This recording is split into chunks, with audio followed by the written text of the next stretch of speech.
আপনারা ইতিমধ্যেই জেনে গিয়েছেন যে বাংলাদেশে সর্বোচ্চ যে বিদ্যাপীঠ যাকে প্রাচ্যের অক্সফোর্ড বলা হতো, সেই ঢাকা বিশ্ববিদ্যালয়ে বিরাট এক আন্দোলন চলতেছে। আন্দোলনের শিরোনাম হচ্ছে গরু খাওয়া যাবে কি যাবে না।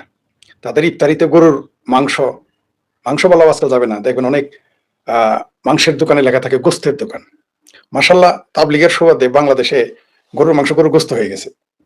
এটাকে নাকি গরুর মাংস বলা যাবে না, বলতে হবে গোস্ত।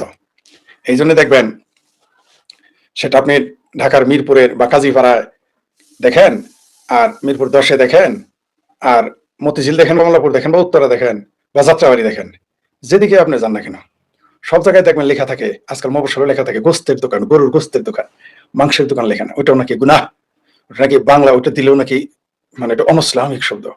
যাই হোক, ওটা বললে নাকি কুফরি হয়ে যায়, তাই মাংস লেখা যাবে না, গোস্ত লিখতে হবে। কিন্তু মাংস কতদিন পরে গোস্ত হয়েছে এই কথাটা বাঙালিরা জানে না। যাই হোক, কারণ উর্দু শব্দ আসার আগে তোর গোস্ত ছিল না, তো উর্দুর ভাষার বয়স কত? শুক্রে শুক্রে 8 দিন। বাংলা ভাষার বয়স তো হাজার হাজার বছরের। যাই হোক, সে প্রসঙ্গ রাখলাম। আসে গরুর মাংস, ডাবি, ঢাকা বিশ্ববিদ্যালয়, যেখানে সব মেধাবীরা জন্ম নেয়। এত মেধাবী যে তারা এমন সুন্দর সুন্দর শব্দ চয়ন করে, এমন সমস্ত শব্দ রাজনীতিতে প্রতিষ্ঠিত করে যা উচ্চারণ করা যায় না, উজু করতে হয়, কুলি করতে হয়। যাই হোক, যেগুলো আগে মিরপুর বস্তি অথবা কমলাপুর বস্তি অথবা বিভিন্ন বস্তিতে উচ্চারিত হইতো, এখন এগুলো ঢাকা বিশ্ববিদ্যালয়ের ছাত্র উচ্চারণ করে, কারণ বস্তির লোকজন ওই সমস্ত শব্দ উচ্চারণ করা বাদ দিয়ে দিয়েছে। ঢাকা বিশ্ববিদ্যালয়ের ছাত্রদের মনে বড়ই ব্যথা, তারা গরুর গোস্ত খাইতে পারতেছে না বা গরুর মাংস খাইতে পারতেছে না। 7-8 বছর আগে আমি একবার পোস্ট দিয়েছিলাম যে যেই দিন বাংলাদেশে ভারতে গরুর মাংস রপ্তানি বন্ধ করে দেবে 1000 টাকা কেজি হবে। তারপরেই শুরু হয়ে গেছে এই ঘটনা। যাই হোক, সেটা অন্য কথা।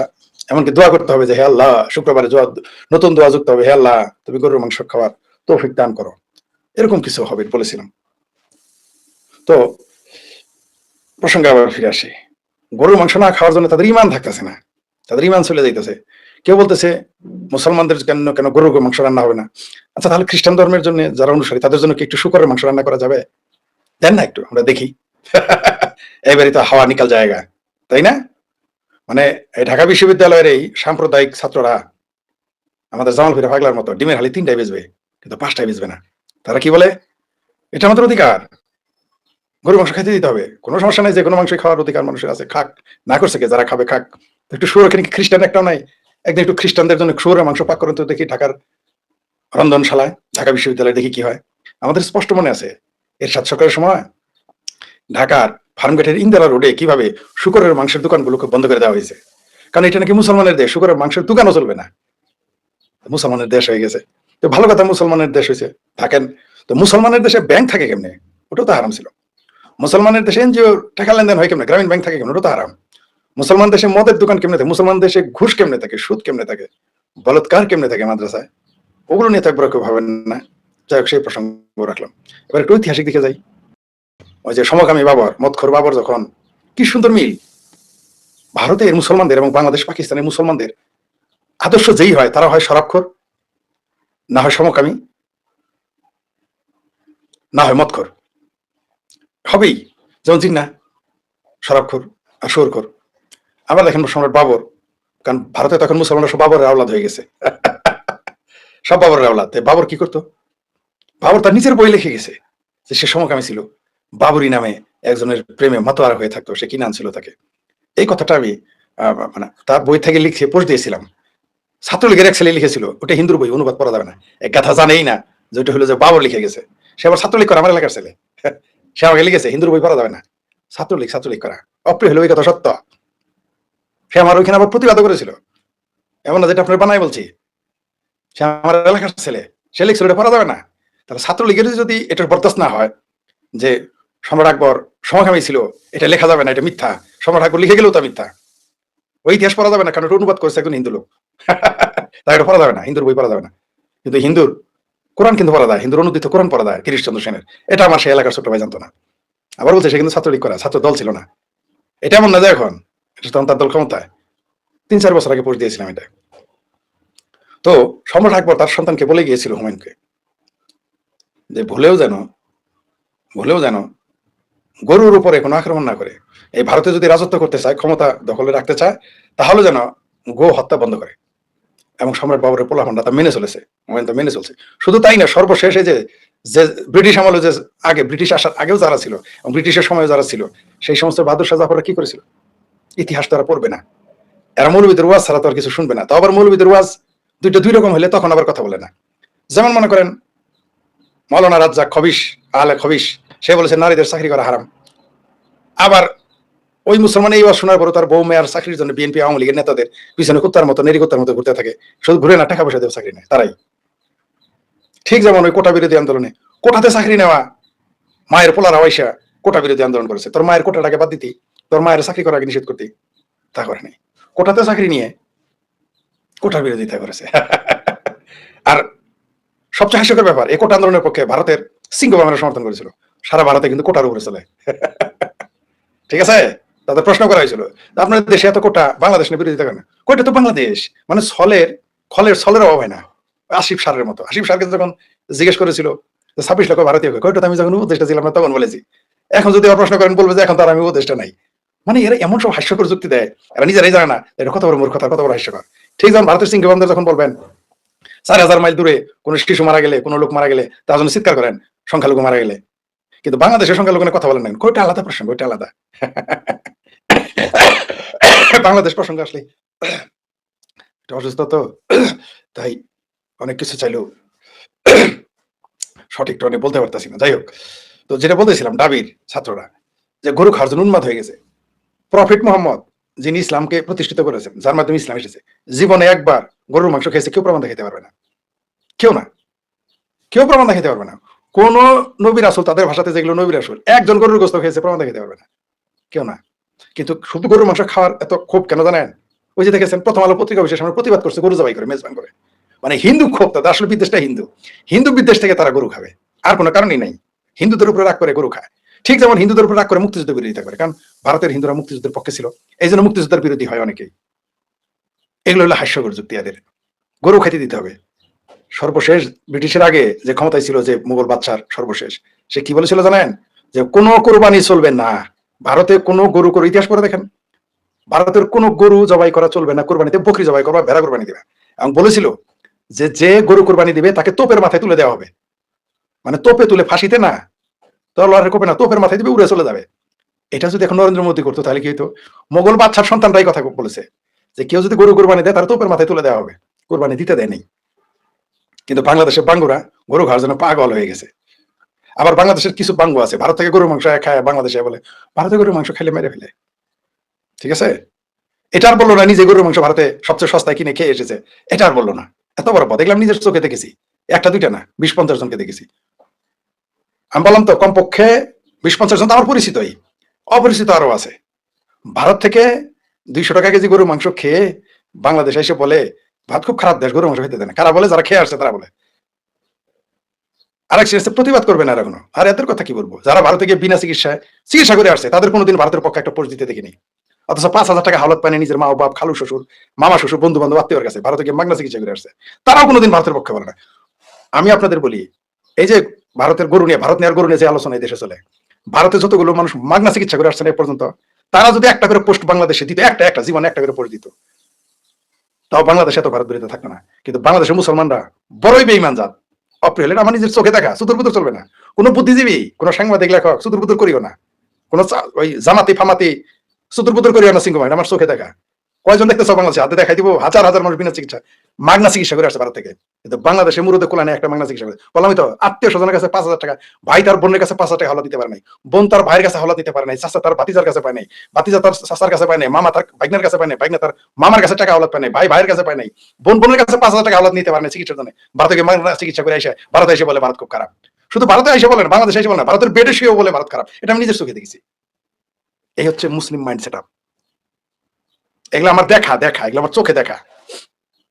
এগুলো কোনো বই বেরো বলতেছি না আপনাদের, এগুলো আমার দেখা। এই বিদ্বেষটা কেন, এই ঘৃণাটা কেন? এটা ধর্ম থেকে এসেছে আর মুক্তিযুদ্ধ থেকে এসেছে। ধর্ম থেকে এমনি তো কাফেরদের ঘৃণা করতেই হবে, মুসলমান ঘৃণা না করে, পৃথিবীতে একটাই ধর্ম, সেটা হলো ইসলাম ধর্ম। আপনাকে ঘৃণা করতেই হবে। যারা মুসলিম, ওই সিংকুবাম যারা আছেন, চ্যাটার্জি ফ্যাটার্জি মেটার্জি দত্ত পত্ত কত্তমত্ত যা আছেন, আপনি যতই চাপা মারেন, মুসলমান আপনাকে ঘৃণা করে। আপনি যতই ঘামাসিদের জন্য বুক থাপড়ান আর কমিউনির জন্য হাইওসেন করেন, মুসলমানরা আপনাকে ঘৃণা করে। ঘৃণা করবে, এটা তার ধর্মের অংশ, এটা তার ইমানের অংশ, এটা তার জজবা না। গরু খাওয়া জজবা না, এটা তার ইমানের অংশ। আপনি যতই গরু খাওয়ান বরিশালে বসে, আপনাকে সে ঘৃণা করবে, এটা তার ইমানের অংশ। একটা মুসলমান সারা পৃথিবীর অমুসলিমদের, সে হিন্দু হোক, বৌদ্ধ হোক, খ্রিস্টান হোক, জৈন হোক, পার্সি হোক, নাস্তিক হোক, তাকে ঘৃণা করতেই হবে, নাহলে সে মুসলমানই থাকতে পারে না। বিশ্বাস না আপনার পাশের মৌলবীর কাছে যান, ওই যতই সুদূর বুদুর করেন না, টিপু সুলতান মসজিদের ইমামের জিজ্ঞেস করেন যে কাফেরকে ঘৃণা করতে হবে কিনা। ওই যে ইমাম বুখারী আছে না দিল্লি, তাকে গিয়ে জিজ্ঞেস করেন সে কি বলে। বাংলাদেশের আব্বাসী গাবগাছি রাজ্জাক মাজ্জাকদের জিজ্ঞেস করেন ঘৃণা করতে হবে কিনা। আরে ভাই, জামাতিরা তো বাংলাদেশের আওয়ামী লীগেরই ঘৃণা করে, তারপরও বাংলাদেশের আওয়ামী লীগদের আপনি মৌলবী প্রীতি ছড়াইতে পারবেন না, এদের মৌলবীর সাথে প্রীতি করতেই হবে। ইদানিং তো ওয়াজ শুরু করছে বিএনপিও হারাম, গণতন্ত্র হারাম। আওয়ামী লীগের তো হিন্দু মনে করে, এটা আপনি বুঝাইতে পারবেন না। আওয়ামী লীগের চাপা করে আপনার চাপার ধারে যাইতে পারবেন না, এই কথা বলেই ছাপ করে ওঠে ভিতরে মুসলিম, তারা মুসলমানই মনে করে না জামাতিরা, কিন্তু জামাতিরা তারা খালু শ্বশুর মনে করে। এরকম বহু আওয়ামী লীগের আমি চিনি, আমি সরি এই কথাটা বলার জন্য, কারণ আমি জানি তারা এই ধরনের কিছু দর্শক আমার আছে, তাদের উদ্দেশ্যে এটা বললাম। যেটা বলতেছিলাম গরুর মাংস, যেখানে মুঘল সম্রাটেরা বললো যে গরুর মাংস গরু জবাই করে গরু কোরবানি দিবে, তাকে তোপের মধ্যে বাড়াই দিব। কোন ভারতে তৎকালীন এত বড় বড় মৌলবী, বড় বড় খেরু প্রতিবাদ করেছিল? করে নাই, একটা প্রতিবাদ পাবেন না, কোন ফতোয়া জারি হয় নাই সে মুঘল শাসকের বিরুদ্ধে, ঠিক আছে, কেউ করে নাই। কিন্তু এখন গরু খাওয়ার জন্য ঢাকা বিশ্ববিদ্যালয়ের ছাত্র পাগল হয়ে গেছে, একটাই কারণ, সে হলো স্বাধীনতা বিরোধিতার জন্য। এই গরু গোস্ত, গরু গোস্তের সাথে স্বাধীনতার জি সম্পর্ক আছে। এই মুক্তিযুদ্ধ বিরোধিতা কেন করে? কারণ ভারত আর হিন্দু আছে, তাই হিন্দুদের উত্তেজিত করার জন্য, হিন্দুদের কষ্ট, তারা মনে করে গরুর মাংস খাইলে হিন্দুরা কষ্ট হবে, তাই তারা খায়। নইলে প্রথম আলো অফিসে গরু জবাই করবেন কেন? গরু আপনি ওইখানে ছাগল জবাই করতে গেলেন না কেন? ওইখানে পাঠা জবাই করতে গেলেন না কেন? ভেড়া জবাই করতে গেলেন না কেন? আমাকে বলেন কারণ কি? হিন্দুদের এখন বিকল্প খুঁজতে হবে। এই যে হিন্দুদের খুঁজতে হবে কেন? কারণ তাদের তো বিকল্প আছে। তাহলে মুসলমানেরা রাগ করলে কি দুম্বা জবাই করবে? হ্যাঁ, মুসলমানরা রাগ করলে কি দুম্বা জবাই করবে? হিন্দুরা দুম্বা জবাই করবে? করবে না। এই যে বিদ্বেষ, সিংকুবামেরা, কলকাতার সিংকুবামেরা কোথায়? তারা যখন গরু জবাই করলো, আর ওদের কথা বলবো, তারা তো আবার সেকুলার, তো গরু মাংস খাইলে সেকুলারিজম টিকে থাকে, কিন্তু শুয়োরের গোস্ত খাবে না, ঠিক আছে। বিকাশের বেলায় শুয়োরের মাংস, বিকাশের বেলায় কমরেড বিকাশের বেলায় গরুর গোস্ত, আর কমরেড সেলিমের বেলায় শুয়োর বাদ। এমনকি কমরেড বিকাশও কোনোদিন খাবে না শুয়োর, খায় সেকুলারিজম গিরি দেখাইতে যাবে না। জানে যে টিপু সুলতান মসজিদের ইমাম আর খিদিরপুরের মুসলমানেরা সেকুলারগিরি ছুড়াই ফেলবে কলকাতাতে, ওই হিন্দুদের, বাংলাদেশ না কলকাতাতে ছুড়াই ফেলবে। এই জন্য মুরাদে কোলানে এক টুকরা গরুর মাংস মধ্যে এক টুকরা শুয়োরের মাংস দিতে, ঠিক আছে। ভারতের বিশাল বিশাল সেকুলার এক একটা, কিন্তু গরুর মাংস একটু শুয়োরের মাংস দেখায় সেকুলারগিরি দেখাইতে দেয় না, গরুর মাংস খায় সেকুলারগিরি দেখাইতে হয়। তো এরকম বাংলাদেশে এরা যারা মুসলমান আছে, এরা যে দাবিটা করেছে ছাত্ররা, যে তাদের অধিকার আছে গরুর মাংস খাওয়ার, হ্যাঁ আমিও মনে করি অধিকার আছে, যে খেতে চায় সে খাবে, কিন্তু শুয়োরের মাংস খাওয়ার অধিকার আপনি দিবেন কিনা ঢাকা বিশ্ববিদ্যালয়ের রান্নাঘরে? দিবেন না। কেন দিবেন না? কারণ ওই যে জামালপুরা পাগল আপনারা, মুসলমানরা হলে জামালপুরা পাগল, 3টা ডিমের আলী বেচবে, জীবনে 5টা বেচবেন, তখন বলবে অত পাগল হই নাই। তো ঢাকা বিশ্ববিদ্যালয় তো হায়ার মাদ্রাসা হয়ে গেছে, বহু আগেই বলা হয়ে গেছে ঢাকা বিশ্ববিদ্যালয় হায়ার মাদ্রাসাতে পরিণত হয়েছে। এখন এটা হায়ার না, এটা কওমি মাদ্রাসায় পরিণত হয়ে গেছে, এটা নতুন কিছু না, এবং এরকম হবেই, হওয়ার কথাও।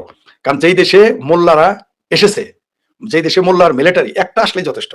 মোল্লা আর মিলিটারি যে কোনো একটা যদি আপনার দেশের রাজনীতির মধ্যে ঢুকে যায়, সেই রাজনীতি কলুষিত হবে, গণতন্ত্র নস্যাৎ হবে। সেই জায়গায় মোল্লা আর মিলিটারি দুইটাই ঢুকেছে, এখন তো এগুলোর চর্চা হবে। তারা এই বাংলাদেশে এটা হবেই, এই বাংলাদেশে এটা ঘটবেই। অদূর ভবিষ্যতে প্রত্যেক মন্দিরের সামনে গরু কুরবানি দেওয়া শুরু না করলেই হয়। অলরেডি শুনেছেন যে কয়েকদিন আগে একজন কি কালী পূজা করতেছিল, সেখানে বোমা হামলা হয়েছে, ঠিক আছে। খুব বেশি না, ওই যে আমি যে মাঝে মধ্যে বলি, এটা হলো বাংলাদেশকে হিন্দু শূন্য করার একটা পরিকল্পনা। খুব বেশি দিনের যে রাস্তাটা, ওইখানে গরু রাস্তার মধ্যে করছি, মন্দিরে তো আর করি নাই। এইভাবে তারা আগাবে। মানে গরু এই দেশে মুসলমান মনে করে গরু খাতা, মুসলমানের ইমানের ইসলামের স্তম্ভ 5টা, যদিও মাদ্রাসায় পরে 6টা, ঠিক আছে।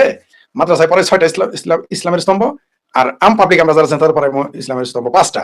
তো এদের আরেকটা স্তম্ভ আছে, একটা হলো মুক্তিযুদ্ধ বিরোধিতা করা, ভারত বিরোধিতা করা, এগুলো স্তম্ভের মধ্যে পড়ে। আরেকটা হলো গরু খাইতে হবে, গরু না খেলে দেশে মুসলমান থাকে না। মনে হয় যে কি আমাদের জিজ্ঞেস করো, তুই কোপর গেলে জিজ্ঞেস করো তুই গরু খায় আসছস কিনা, নাহলে তুই মুসলমান হইতে পারবি না। এগুলো ভণ্ডামি আমরা বুঝি। এই যে ঢাকা বিশ্ব, অনেকেই বলেছেন যে মাদ্রাসায় কেন পতাকা উঠায় না জাতীয় সঙ্গীত? আরে ভাই, ওগুলো তো পতাকা জাতীয় সঙ্গীত, আর পতাকা উত্তোলন না করে, জাতীয় সঙ্গীত না গাওয়ার জন্য, পতাকা উত্তোলন না করার জন্যই তো মাদ্রাসা বানায়। বরং ওগুলোর কথা বাদ দেন, এখন বিশ্ববিদ্যালয়গুলোকে রক্ষা করেন, যে অদূর ভবিষ্যতে ঢাকা বিশ্ব। শেখ ফরিদের বিশ্লেষণ। অলরেডি তো দেখেছি আমরা, একজন আমাদের সাবেক অপদেষ্টা, আমার কেসকি বান্দির পোলা, ভাবি পোলারা পতাকা উত্তোলন করে নাই, তাদের অনুষ্ঠানে জাতীয় সঙ্গীত গায় না। বিশ্ববিদ্যালয়, স্কুল কলেজ, বিশ্ববিদ্যালয়গুলো মাদ্রাসা হতে রক্ষা করেন, এগুলোকে সাম্প্রদায়িক সেন্টার হিসেবে যেভাবে গড়ে উঠেছে তা থেকে দেশকে রক্ষা করেন। তো যারা গরু ঘর, তারা একটু ইতিহাস পড়ো, ঠিক আছে। গরু খেলে যদি মুসলমান হয়ে যাইতো আর আগা কাটলে, তাইলে কিন্তু যিনি মহানবী তিনি কিন্তু আগাও কাটেন নাই, আগা কাটছে কোনো ইতিহাস নাই, এমনকি তিনি কোনোদিন গরুর মাংস খাইছেন ইতিহাস নাই। তাহলে ওই যে সেই কথাটাই, মোর ক্যাথলিক দেন দা পোপ, মানে মোহাম্মদের চেয়ে আরো বড় মুসলমান হয়ে গেছে। আসলে এগুলো কিছুই না, গরু আনা হয় হিন্দু ধর্মে আঘাত করার জন্য, গরুর প্রসঙ্গ আনা হয় ভারতকে আহত করার জন্য, গরুর প্রসঙ্গ আনা হয় মুক্তিযুদ্ধকে হেয় করার জন্য। এগুলো আমরা বুঝি, তারা এগুলো বিভিন্ন কৌশল, এগুলো আমরা জানি। তো দেখা যাক সামনে কি হয়। তো এই যে বাংলাদেশ যেভাবে সাম্প্রদায়িকতার দিকে ডুবে যাচ্ছে, অন্ধকারের দিকে যাচ্ছে, এটা ফলাফল না বাংলাদেশের জন্য ভালো বই আনবে না দক্ষিণ এশিয়ার জন্য। দেখি দাদা ভাই, গরু খোরদের কি কথা?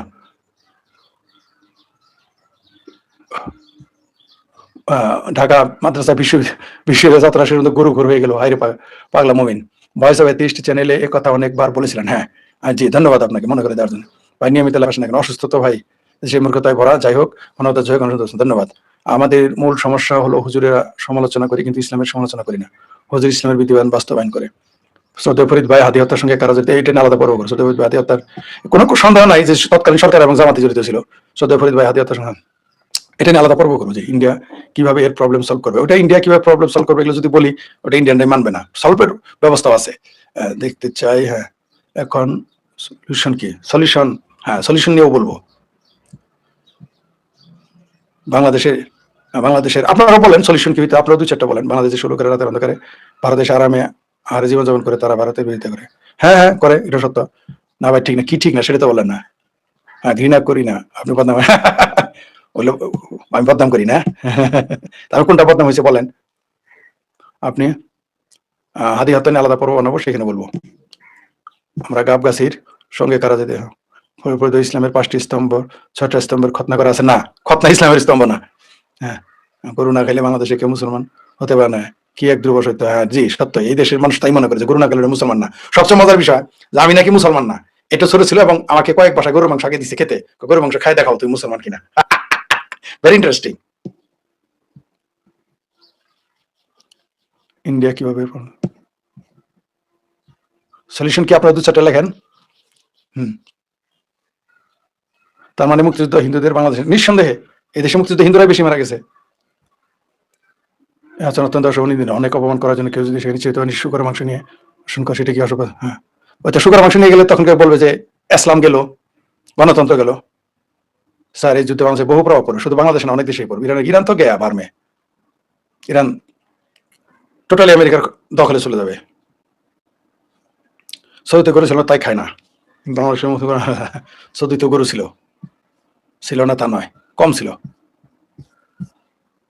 লজ্জার বিষয় হলো যারা নিজেদের দেশের শিক্ষিত তাদের মধ্যে হ্যাঁ কিছু করার নাই। শিক্ষিত মানে ঢাকা বিশ্ববিদ্যালয় হলো সবচেয়ে বড় মেধাবীদের জায়গা।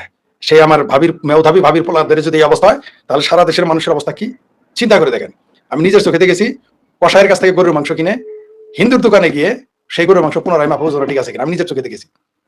তারপরে বলে হিন্দু খারাপ, বাংলাদেশে হিন্দুর আরাম আছে। আচ্ছা শুয়োরের মাংস কিনে কোনো হিন্দু বা কোনো খ্রিস্টান শুয়োরের মাংস কিনে মুসলমানের দোকানে দাঁড়িয়ে পালে মাপতে যাইতো, তাহলে দেশে কি করতো? এটা আমি নিজের চোখে দেখেছি আমার এলাকায়। তারা সবাই জীবিত আছে। তো বোঝা গেল যে আসলে গরুর মাংসটা একটা সাম্প্রদায়িক রাজনীতির অংশ হিসেবে তারা নিয়ে আসে, আর কিছুই না। এত তারা যদি মনে করে এটা সংহতি, তাদের অধিকার, কোনো সন্ধান আমি মনে করি যারা যে মাংস খাওয়া অধিকার, একটু শুয়োরের মাংস ঢাকা বিশ্ববিদ্যালয়ে খেতে দিয়ে তখনই আপনার জাল ফিরে পাগলার চেহারাটা বের হয়ে যাবে।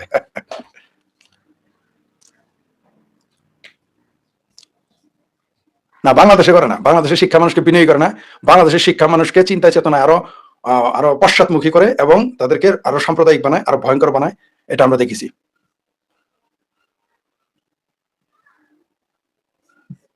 ধন্যবাদ, আবার কিছুক্ষণ পর অন্য প্রসঙ্গে আসবো।